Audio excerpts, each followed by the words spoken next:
रामपुर लोकसभा उपचुनाव को लेकर कल वोट डाले जाएंगे, लेकिन उससे पहले समाजवादी पार्टी के जो प्रत्याशी हैं आसिम राजा, उन्होंने बड़ा आरोप लगाया है कि पुलिस उनके कार्यकर्ताओं को परेशान कर रही है और 200 से 250 जो कार्यकर्ता हैं उनको उठा लिया गया है। पुलिस उनके घरों पर भी दबिश दे रही है ताकि वो घरों से बाहर ना निकल सके और चुनाव को प्रभावित किया जा सके।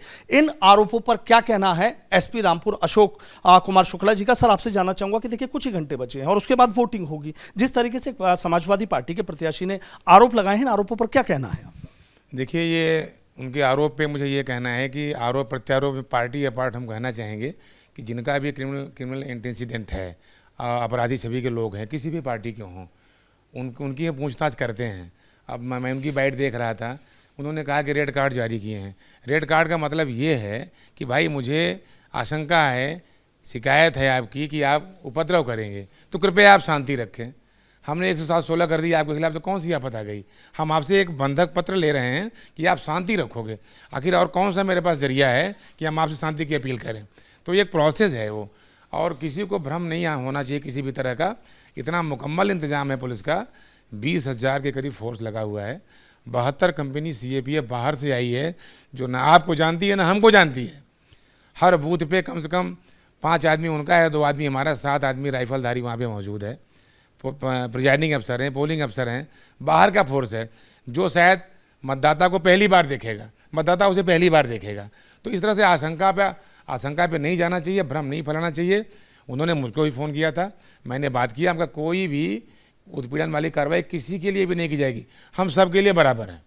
अब अगर आशंका किसी को है तो कोई इलाज नहीं है। हमको मैं ओपनली कहता हूँ आपके माध्यम से, अगर कोई दिक्कत है तो लेट मी नो, हम उनके साथ हैं, हम सबके साथ हैं। लेकिन अब ऐसे हवा में कोई बात कह देना, अब आज तक तो कुछ नहीं कहा उन्होंने। मैं उनसे भी अपील करूंगा कि असीम राजा कृपया मुझे बताएं। वो कई बार मुझे फ़ोन कर चुके, मैं हर बार उनका जवाब देता हूं। और कहीं कोई, जब वो आशंका में कोई आदमी भैया मेरे यहाँ आए थे, तो पुलिस वाला गया है, ये बताने गया है कि अपना वोट डाल के, मुझे आशंका है कि आपको उपद्रव में नाम है, आप वोट डालो, अपने घर जाओ। दिक्कत क्या है?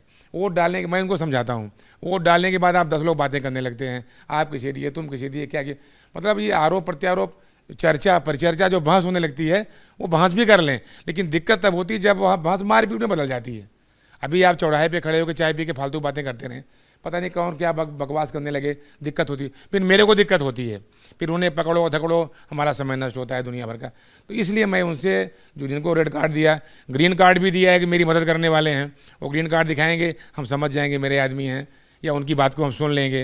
रेड कार्ड वाला है, उसको ये बता दिया गया कि आप कृपया, मुझे आशंका है, आप ऐसा न करें। तो कुल मिला के मेरा प्रयास ये है कि शांतिपूर्ण निष्पक्ष चुनाव हो और हर आदमी वोट डाले। जितना जरूरी है हर आदमी वोट डाले, उतना ही जरूरी है कि फर्जी ना डाले। सर, एक चीज हो जाती है, जैसे रेड कार्ड की बात कर लेता हूं, तमाम चुनावों में देखा गया है कि रेड कार्ड इसलिए जारी किए जाते हैं ताकि किसी तरह के किसी बूथ या उसके आसपास कुछ ऐसे लोग होते हैं। तो फिर इसमें कौन सी वजह आगे जो इस तरह के वो बड़े आरोप लगा रहे हैं कि कई कार्यकर्ताओं को उठाकर 250-300 कार्यकर्ताओं को उठाकर बैठा लिया गया थाने? आप खुद जाके देख लीजिए, मैं उनसे भी कहूँगा जाके देख ले। जहाँ तक मेरी बात हुई, 2 जगह उन्होंने बताया था, उन्होंने यही बताया, CO साहब की बात करें, उन्होंने बताया कि सर मैंने उनको ये समझाया था कि कृपया अपना वोट डाल के अपने घर जाएं। भाई देखो, ऐसा आप भी समाज में रहते हो, ऐसा तो है नहीं कि गुंडे नहीं हैं, तो मुझे उनको ठीक तो करना पड़ेगा। नहीं, मैंने करूँगा तो कौन करेगा फिर ठीक? आप भी महसूस करते हैं, हम भी करते हैं। मेरा उद्देश्य है उनको बताने का उद्देश्य, गैंगस्टर मैंने कार्रवाई किया, 35,000 लोगों को पाबंद किया है। पाबंद का मतलब यही है कि आप मुझे आश्वस्त करो कि आप उपद्रव नहीं करोगे। तो इतने लोगों को ज़्यादा पाबंद करने की क्या ज़रूरत थी? ज़रूरत इसलिए थी कि चुनाव आप एक यज्ञ है, राष्ट्र यज्ञ है। अगर इसकी अस्मिता शुचिता प्रभावित होती है तो एक दाग लगता है, प्रजातंत्र पे कलंक होता है। तो हम इंतजाम ज़्यादा करते हैं। हो सकता है ज़रूरत ना पड़े 35,000 लोगों की, लेकिन हम एहतियात ज़्यादा बरतते हैं, तो हम सबसे बातें करते हैं। रेड कार्ड भी जारी किया है, बुला के बात भी करते हैं, समझाते भी हैं। हमने कल ब्रीफिंग में पुलिस वालों से भी कहा कि आप लोग भी कोई परिचर्चा मत करिए आपस में, कौन पार्टी अच्छी, कौन पार्टी बुरी, कौन कैंडिडेट बुरा, क्या मतलब है हमसे भाई? बात का बतंगड़ बनता है। तो इसीलिए हमारे जो इंतजामात हैं ये एहतियातन हैं, किसी को उत्पीड़न करने के लिए नहीं है, किसी आशंका में न रहें।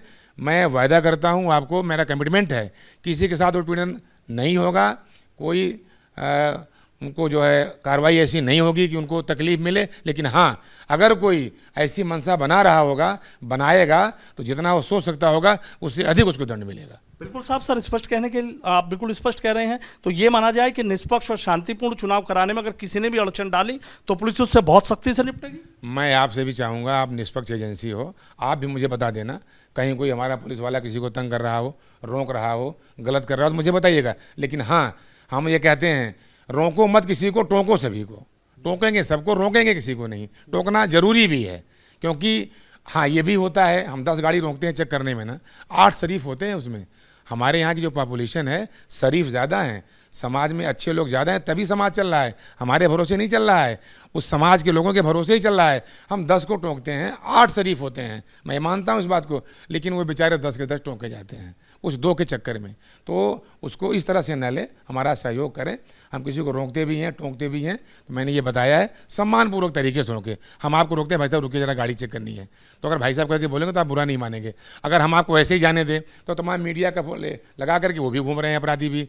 तो हमारे पास कोई ऐसा यंत्र नहीं है कि मैं सीधे उसी को टोकूँ। तो मैं क्षमा याचना करूंगा उन लोगों से जिन्हें टोका जाता है, वो सही निकलते हैं, अच्छे लोग होते हैं।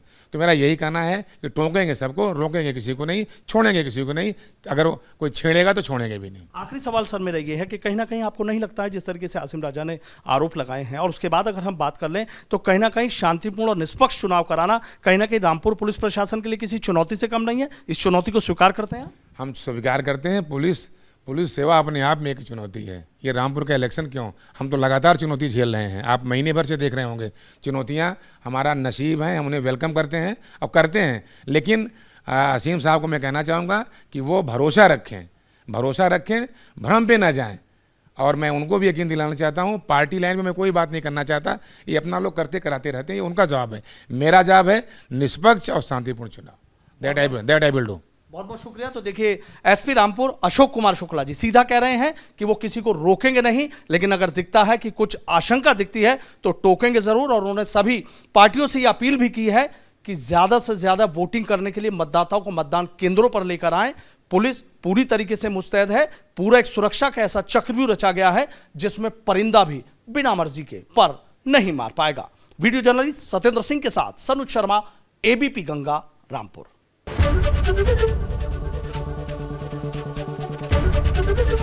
एबीपी गंगा, खबर आपकी, जुबान आपकी।